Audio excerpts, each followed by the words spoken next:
सभी को नमस्कार। आज है 21 जनवरी। तो आज के वीडियो का टॉपिक है पॉलिटी यानी भारत की राज व्यवस्था। आज इन क्लासेस में हम संसद के बारे में पढ़ेंगे, यानी कि भारतीय संविधान के भाग के 5 के अंतर्गत संसद के बारे में पढ़ेंगे। इससे पूर्व की क्लासेस में हमने प्रधानमंत्री की नियुक्ति किस प्रकार से होती है इसके बारे में समझा चुके हैं। प्रधानमंत्री के कुछ आर्टिकल जो रह गए थे उसके बारे में समझेंगे, प्लस साथ में संसद का निर्माण किस प्रकार से होता है, संसद के कितने अंग होते हैं इसके बारे में समझेंगे। तो चलिए स्टार्ट करते हैं। बात हो रही है भाग 5 की। तो भाग 5 में आपने पढ़ा था आर्टिकल 76 तक पढ़ा था। आज करेंगे आर्टिकल 77 यानी भारत सरकार द्वारा कार्यवाहियों का संचालन। यानी कि आर्टिकल 77 कहता है भारत सरकार द्वारा जो कार्यवाहियां होंगी उनका संचालन किसमें दिया गया है, आर्टिकल 77 में। तो आर्टिकल 77 के बारे में समझते हैं हम। आर्टिकल 77 क्या कहता है कि संघ की समस्त कार्यपालिका शक्तियों का प्रयोग राष्ट्रपति के नाम से किया जाएंगे। यानी संघ की यानी केंद्र की बात हो रही है। समस्त कार्यपालिक शक्तियों का निर्माण किसके नाम से किया जाएगा, राष्ट्रपति के नाम से किया जाएंगे। कार्यपालिका के कार्यों के लिए राष्ट्रपति नियम बनाता है। यानी कार्यपालिका के कार्यों के लिए कौन नियम बनाता है, राष्ट्रपति नियम बनाता है। और जिसके तहत 4 प्रकार के मंत्रियों की नियुक्ति कर सकता है। यानी कार्यपालिका के कार्यों के लिए राष्ट्रपति, यानी कार्यपालिका के कार्यों के लिए कौन नियम बनाएगा, राष्ट्रपति नियम बनाएंगे। और साथ में जिसके तहत 4 प्रकार के मंत्रियों की नियुक्ति कर सकते हैं। तो 4 प्रकार के मंत्रियों की नियुक्ति कर सकते हैं। तो कौन कौन से 4 प्रकार के मंत्री, तो सबसे पहले हम पढ़ते हैं कैबिनेट मंत्री, फिर आते हैं राज मंत्री, फिर आते हैं राज स्वतंत्र मंत्री, फिर आते हैं उप मंत्री। सबसे मेन होते हैं कैबिनेट मंत्री, यानी कि नाम से पता चल रहा है कैबिनेट, संघ की बात हो रही है। कैबिनेट मंत्री सबसे मुख्य होते हैं, यानी कि 4 प्रकार के मंत्री होते हैं, कैबिनेट मंत्री, राज मंत्री, राज स्वतंत्र मंत्री और उप मंत्री। इसके बाद आता है आर्टिकल 78। आर्टिकल 78 क्या कहता है कि संविधान के भाग के 5 के अंदर आर्टिकल 78 क्या कहता है, तो इसे हम समझते हैं। पीएम का यह कर्तव्य है कि संघ के कार्यकलापों की जानकारी राष्ट्रपति को प्रदान करेंगे। यानी कि भारत के प्रधानमंत्री का ये कर्तव्य है, क्या है, कर्तव्य है कि संघ के कार्यकलाप यानी जो भी काम किया है उसकी जानकारी किसको देंगे, राष्ट्रपति को। यानी कि प्रधानमंत्री का कर्तव्य है, आर्टिकल 78 कहता है प्रधानमंत्री कर्तव्य है संघ के जितने भी जो कार्य है, जो भी आप कार्य कर रहे हैं उसकी जानकारी किसको देंगे, राष्ट्रपति को देंगे। तो ये आपने क्या पढ़ा, आर्टिकल 78 तक पढ़ा। अब हम बात करते हैं 79 से। 79 की जैसी बात होती है तो संसद, किसकी बात आ जाती है, संसद की। अच्छा, संसद के बारे में आर्टिकल 78 से लेकर 122 तक, यानी कि आर्टिकल 78 से लेकर 122 तक संसद के बारे में ही दिया गया है। तो सबसे पहले बात करते हैं संसद, आर्टिकल 79 की।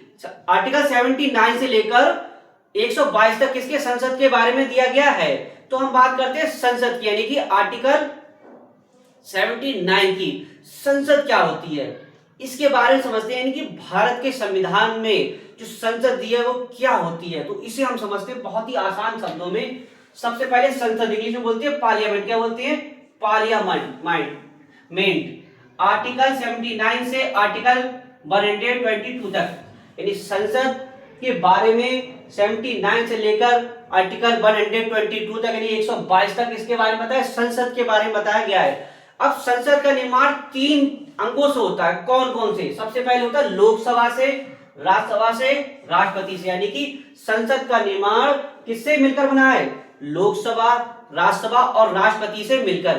क्वेश्चन पूछता है कि संसद का निर्माण या संसद के कितने अंग हैं, तो संसद के 3 अंग हैं। कितने अंग हैं, 3 अंग हैं। कौन कौन से, लोकसभा, राज्यसभा और राष्ट्रपति। तो इसके बारे में हमने एक छोटा सा डायग्राम बनाया है, फिर आगे हम इसको डिटेल में समझाएंगे। छोटा सा डायग्राम से समझते हैं हम। लोकसभा इन संसद के 3 अंग हैं, लोकसभा, राज्यसभा और राष्ट्रपति। अब लोकसभा सबसे पहले एक तरफ है निर्वाचन। निर्वाचन लोकसभा कैसा होता है, लोकसभा सदस्य का निर्वाचन प्रत्यक्ष होता है, और राज्यसभा सदस्य का निर्वाचन कैसा होता है, अप्रत्यक्ष होता है। राष्ट्रपति का निर्वाचन कैसा होता है, अप्रत्यक्ष होता है। कार्यकाल इनका कितना होता है, लोकसभा सदस्यों का कार्यकाल कितना होता है, 5 वर्ष होता है, और राज्यसभा सदस्यों का कार्यकाल स्थायी होता है। क्या होता है, स्थायी होता है। और राष्ट्रपति का कार्यकाल कितना होता है, 5 वर्ष होता है। अब हम बात करते हैं सदस्यों का कार्यकाल। ये क्या था, उनका कार्यकाल। अब तक सदस्य जो उसके सदस्य उनका कार्यकाल कितना 5 वर्ष होगा, और राज्यसभा के 6 वर्ष और राष्ट्रपति का 5 वर्ष। न्यूनतम आयु कितनी होती है, क्वेश्चन न्यूनतम आयु से ही पूछ लिया कि लोकसभा सदस्य बनने की न्यूनतम आयु, राज्यसभा सदस्य बनने की न्यूनतम आयु, राष्ट्रपति बनने की न्यूनतम आयु कितनी होती है।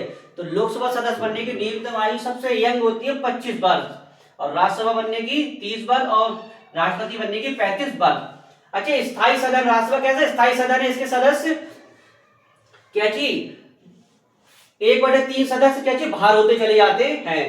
तो आपने पढ़ा कि संसद के 3 अंग, यानी संसद यानी पार्लियामेंट के 3 अंग है, लोकसभा, राज्यसभा और राष्ट्रपति। तो लोकसभा बनने की न्यूनतम आयु कितनी बताई थी 25 वर्ष, और राज्यसभा बनने की न्यूनतम आयु कितनी बताई 30 वर्ष, राष्ट्रपति बनने की न्यूनतम आयु 35 वर्ष। और लोकसभा सदस्यों का कार्यकाल कितना होता है 5 वर्ष, और राज्यसभा सदस्यों का कार्यकाल 6 वर्ष। ये स्थायी सदन है, सदस्यों का कार्यकाल कितना होता है 6 वर्ष, और ये क्या है स्थायी सदन है। दूसरा, राष्ट्रपति का कार्यकाल कितना होता है 5 वर्ष। अब इसके साथ हम पढ़ते हैं संसद का निर्माण लोकसभा, राज्यसभा और राष्ट्रपति से मिलकर बनता है। ये हम पढ़ा चुके हैं। संसद के सदन कितने, लोकसभा, राज्यसभा। क्वेश्चन यहां से पूछता है कि संसद के सदन कितने, संसद के 2 सदन है, लोकसभा और राज्यसभा। कौन से, लोकसभा और राज्यसभा संसद के 2 सदन हैं। इसी के साथ हम पढ़ते हैं अमेरिका का राष्ट्रपति संसद का भाग नहीं होता, लेकिन भारत का होता है। अच्छा, लोकसभा के बारे में हम शॉर्टली आज बता रहे हैं, कल हम इसको डिटेल में समझाएंगे। 1954 से पूर्व इसका नाम जनता का सदन या अन्य नाम था। इसे अस्थायी सदन, अन्य नाम में अस्थायी सदन, प्रथम सदन, निम्न सदन, युवाओं का सदन भी कह सकते हैं। यानी लोकसभा के जो 1954 से पूर्व इसका नाम क्या था, जनता का सदन था। अन्य नाम इसके क्या कह सकते हैं, किसके, लोकसभा की बात हो रही है, अस्थायी सदन, प्रथम सदन, निम्न सदन, युवाओं का सदन, किसको कहते हैं, लोकसभा को। अच्छा, लोकसभा की जो संविधान लागू होने समय सीटें कितनी थी 500, बाद में कितनी हो गई 1952 तक 552, वर्तमान में कितनी है 543। क्वेश्चन पूछता है अभी कि वर्तमान में लोकसभा की सीटें कितनी हैं, तो वर्तमान में लोकसभा की सीटें कितनी है 543। तो आज की आपने क्लास में क्या क्या समझा, एक तो आपने 78 समझा, 79 समझा। तो आर्टिकल बात हो रही है आर्टिकल 77 से, यानी कि आज हमने समझा आपको आर्टिकल 7, आर्टिकल 78, आर्टिकल 79। तो एक बार फिर से शॉर्टली समझ लेते हैं। आर्टिकल 77 क्या कहता है, यानी अनुच्छेद 77 क्या कहता है कि भारत सरकार द्वारा कार्यवाहियों का संचालन, यानी संघ की समस्त कार्य शक्तियों का प्रयोग राष्ट्रपति के नाम से किए जाएंगे, और कार्यपालिका कार्यों के लिए राष्ट्रपति नियम बनाता है। यानी इसका मतलब समझ रहे हैं, यानी जब भी कोई नियम बनता है तो क्या चीज लास्ट में क्या चीज राष्ट्रपति के हस्ताक्षर होना अनिवार्य होते हैं, तो इसलिए कहते हैं राष्ट्रपति क्या चीज नियम बनाता है। अच्छा, इसके तहत कहते हैं 4 प्रकार के मंत्रियों की नियुक्ति की जाती है, कैबिनेट मंत्री, राज्य मंत्री, राज्य स्वतंत्र मंत्री, उप मंत्री। और 78 में क्या दिया था, पीएम का यह कर्तव्य संघ के जो भी कार्य होंगे, यानी संघ के जो भी कार्य होंगे किसके, तो उसको किसको, राष्ट्रपति को क्या चीज सूचना प्रदान की जाएगी। अब हम बात करते हैं 79 की, यानी संसद की, यानी पार्लियामेंट की। तो पार्लियामेंट के कितने अंग है, 3 अंग, लोकसभा, राज्यसभा और राष्ट्रपति।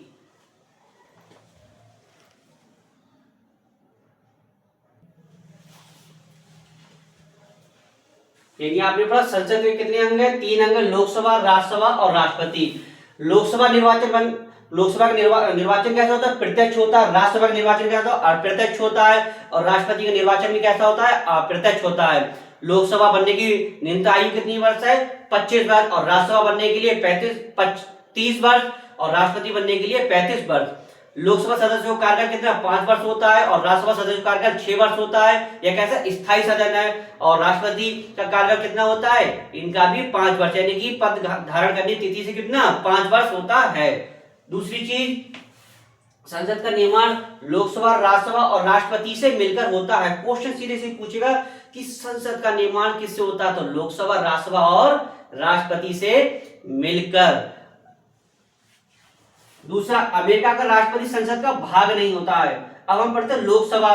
लोकसभा को 1954 से पूर्व क्या जनता का सदन कहते थे। अन्य नाम इसके अस्थायी सदन, प्रथम सदन, निम्न सदन, युवा सदन। वनडे एग्जाम में भी क्वेश्चन पूछ लेता है, होम गार्ड ले लीजिए, किसी भी जो वनडे एग्जाम है उसमें पूछ लेता है कि प्रथम सदन या निम्न सदन किसको कहा जाता है? तो लोकसभा को ही कहा जाता है। युवाओं का सदन किस सदन को कहा जाता है? तो किस सदन को कहा जाता है? लोकसभा को युवाओं का सदन कहा जाता है, क्योंकि इसकी न्यूनतम आयु कितनी है? सबसे कम 25 वर्ष। मात्र 25 वर्ष की आयु में आप क्या चीज लोकसभा सदस्य बन सकते हैं।